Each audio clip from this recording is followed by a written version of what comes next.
Membalas komen Karimah. Assalamualaikum. Semoga Sultan Pahang tegas mencabar peguam negara. Kak, saya pun pelik lah kak. Kenapa pula Sultan pula kena tegas mencabar peguam negara? Bukankah peguam negara ni peguam negara diraja, mahkamah ni mahkamah diraja, semua pasukan-pasukan keselamatan dan sebagainya adalah pasukan diraja.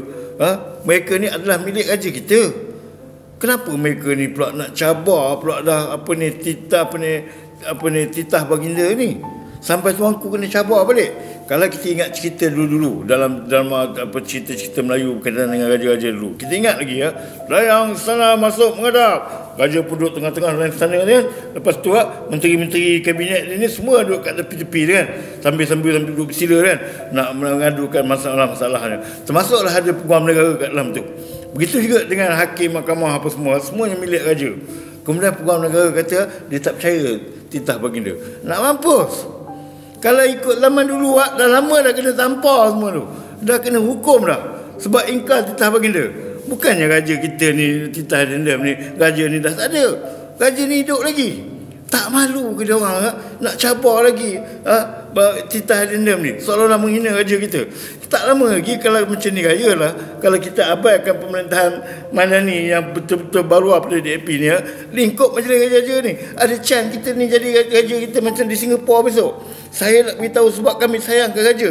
Hanya raja sajalah yang menjadikan negara Melayu, tanah Melayu ni sebagai negara tanah Melayu, kerana masihnya ada raja. Jikalau tidak ada raja, jadi macam di Singapura, jadi presiden Lee Kuan Yew pegang, habis semua kesudahannya. Dan benda ni kita cukup takut. Yang mana benda ni dijadikan punca mereka boleh menyamar seolah-olah mereka ni sukakan Islam dan sebagainya. Seperti mana Lee Kuan Yew buat pada Singapura dulu. Bila dia dah pegang kuasa, akhirnya dia terus bubarkan undang-undang sampai nak azam tak dia kuat dan sebagainya. Yang paling menakutkan kita lagi segala kita punya undang-undang asal kita, hak tanah Melayu ni termasuk raja-raja kita akan dimansuhkan. Inilah yang bakal berlaku kalau kita abaikan. Minta tuanku pastikan benda-benda ni betul-betul, kerana kami sayang tuanku. Kerana hanya 3 tuanku sajalah yang membuktikan tanah Melayu ni milik orang Melayu. Kalau tuanku tak ada, habis tuanku. Harapkan politik kami tak boleh percaya.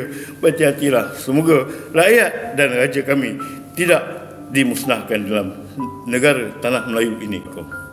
Yang jelas sekali kita nampak raja-raja kita dipergunakan oleh politik seolah-olah dia nakkan raja ni hanya mengikut kehendak dia saja. Bagi pingat pada dia orang, datang kononnya majlis-majlis rasmi, berucap dalam parlimen dan sebagainya. Sebaliknya, bila titah hari raja, mereka abaikan. Mereka tidak hormat langsung raja sekarang ni. Itu yang saya nampak. Itu yang cukup menakutkan. Malahan, berbagai-bagai isu, termasuklah kes tanah dan sebagainya. Raja telah berpesan, ambil tindakan dan sebagainya. Sebaliknya, diabaikan. Mereka hanya menggunakan raja kita demi kepentingan politik kita. Semoga raja kita dalam hati Allah. Ya Allah Tuhanku, lindungilah raja kami. Dan raja kami juga kami berpesan, kita perjuangkan raja untuk mendapat redha daripada Allah. Dan raja juga memperjuangkan untuk rakyat demi mendapat redha daripada Allah. Assalamualaikum.